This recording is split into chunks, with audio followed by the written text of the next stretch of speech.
When my wife, Clara, walked into the living room that evening, her face was glowing. She sat down beside me, holding my hand gently, and said with a trembling smile, "You're going to be a father again." For a moment, the words didn't register. My heart wanted to believe it, to feel the same joy I'd felt when she first told me about our daughter 3 years ago. But then a cold realization crept over me, like a shadow spreading across the floor. I looked at her carefully, my mind spinning. "That's strange," I said quietly, forcing a small smile.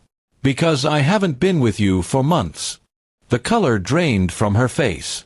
She froze, her lips parting as if to explain, but no words came out. The silence between us grew heavier with every passing second, broken only by the sound of our daughter playing in the next room. Clara finally looked away, her eyes filling with tears. "It's not what you think," she whispered. I wanted to believe her, but there was no way around it. We had been living apart in the same house for weeks, barely speaking, sleeping in separate rooms. I had sensed distance in her long before tonight. Late-night calls she didn't answer, sudden work trips, and an unfamiliar perfume that lingered on her clothes. "Then what is it, Clara?" I asked, my voice shaking. "Because I can't find any explanation that makes sense."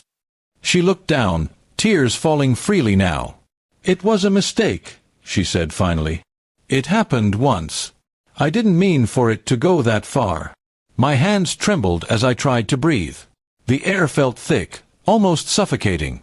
I wanted to shout, to break something, but our daughter's laughter from the next room kept me grounded. I stood up and walked toward the window, trying to process the words I had just heard. The world outside looked the same, calm, peaceful, but mine had just shattered. Clara followed me, crying harder now. "Please, Michael," she begged. "I didn't plan this. I didn't want to hurt you."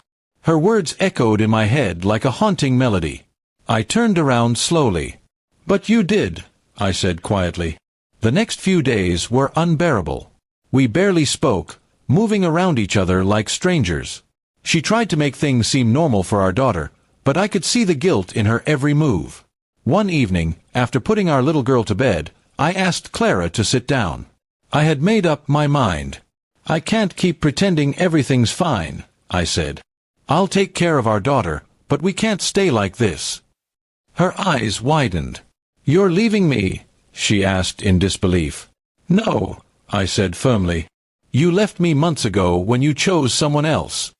She broke down completely, apologizing over and over, but the trust that once held us together was gone. I packed my things that night and moved in with my brother temporarily. I needed space, for my sanity and my dignity. Days turned into weeks. Clara kept texting me, asking me to come home, saying she wanted to fix things.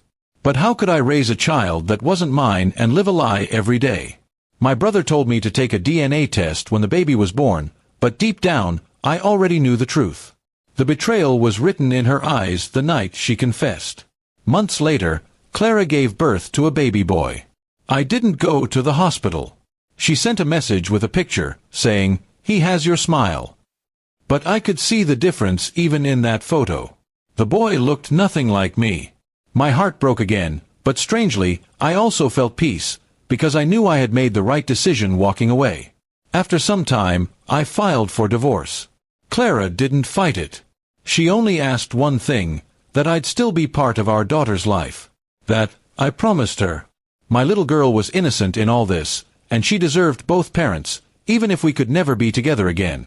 A year later, I had rebuilt my life.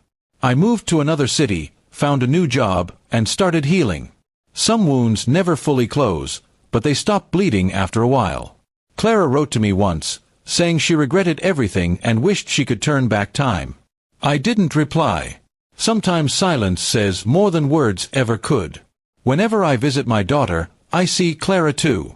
She looks tired, older, and quieter. I don't feel anger anymore, just pity. She lost more than she realized. She destroyed a home, a trust, and a love that could have lasted a lifetime. People say forgiveness sets you free, and maybe that's true. But for me, it wasn't about forgiving her, it was about freeing myself from the pain she caused. I no longer carried her betrayal like a weight.